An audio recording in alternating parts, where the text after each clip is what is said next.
ইউসুফ আলাইহিস সালাতু ওয়াস সালাম স্বপ্নের ব্যাখ্যা দেওয়া শুরু করে দিলেন। তিনি বললেন, তোমাদের দুইজনের স্বপ্নের ব্যাখ্যা আমি দিয়ে দিতে পারব,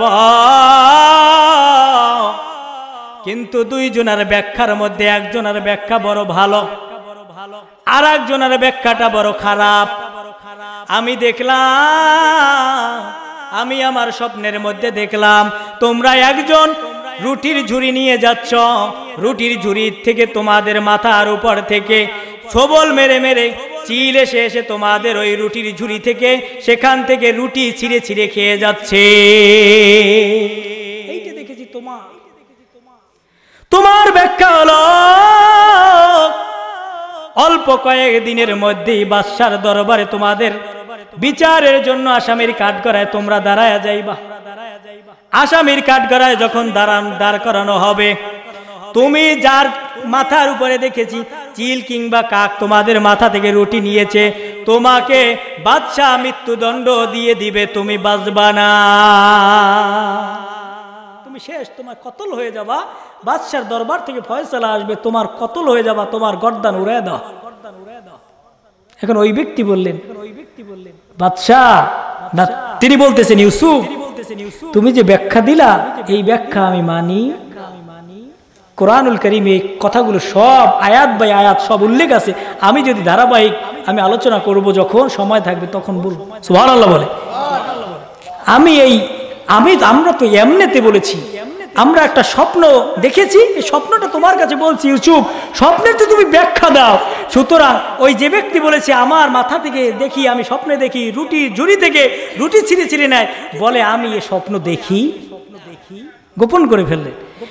ইউসুফ আলাইহিস সালাতু ওয়াস সালাম বলে, তুমি বলো দেখো আর না দেখো, আমি ইউসুফ মুখ দিয়ে বলেছি স্বপ্ন তুমি যেটা দেখেছো এটা বড় সত্য কথা। যেহেতু আমি ইউসুফ দেখেছি আর বলেছি, আল্লাহর দরবারে এটার ফয়সালা হয়ে গিয়েছে। ফয়সালা আল্লাহর দরবারে হয়ে গিয়েছে। তুমি গোপন করো আর যা করো, তুমি তো দেখেছো, কিন্তু নিজের জানের ভয়ে তুমি এখন গোপন করতেছ। এবার বুঝতে পেরেছে ইউসুফ তো কোনো সাধারণ কোনো মানুষ নয়। দ্বিতীয় ব্যক্তি বললেন, আমি স্বপ্নে দেখলাম, আমি দেখতেছি বাদশাকে আমি আঙ্গুর থেকে চিবায়া চিবায়া আঙ্গুরগুলো কসলায় কসলায় বাদশার জন্য আমি জুস তৈরি করি। জুস তৈরি কইরা আমি বাদশাকে আমি পান করায় দিতেছি, বাদশা খাইতেছে আর বাদশা আমার উপরে খুশি হয়ে যাইতেছে। সুবহানাল্লাহ বলে। আমি দেখলাম, এর ব্যাখ্যাটা কি একটু বলে দেন। ইউসুফ আলাইহিস সালাতু ওয়াস সালাম বললেন, এর ব্যাখ্যা হলো তোমার উপরে বাদশার পক্ষ থেকে তোমার যেই মামলা আছে এই মামলার তুমি খালাস পেয়ে যাবে। সুবহানাল্লাহ বলে। তোমার যে আগের চাকরি ছিল বাদশার দরবারে, সেই চাকরি থেকে আরো ভালো চাকরি দিয়ে দেবে। বাদশার খাবার দাবারের দায়িত্ব তোমাকে দেওয়া হবে, বাদশা তোমাকে মুক্তি দান করে দিবেন, এবং বাদশার খাবার দাবারের বাদশার খাস একজন মানুষ তুমি হইয়া যাইবা। তবে তুমি তো বেঁচে থাকবা, তুমি তো বেঁচে থাকবা, কিন্তু তোমার জন্য একটা আমার দাবি আছে। যেহেতু তুমি বাদশার কাছে যাইবা, আমি একটা চক্রান্তির দায়ে আমি এখানে এসেছি। আজিজে মেসের এবং জোলাইখা চক্রান্ত করে আমাকে এই জেলের মধ্যে দিয়েছে, কিন্তু তুমি এই ঘটনাটা কারো কাছে বলবা না, শুধু বাদশার কাছে যখন যাইবে তখন বলবা। সুবহানাল্লাহ বলে। বাদশার কাছে গিয়ে শুধু বলবা, যখন তুমি বাদশার কাছে যাইবা তখন বলবা, এর আগে বলার দরকার নাই। সুবহানাল্লাহ বল।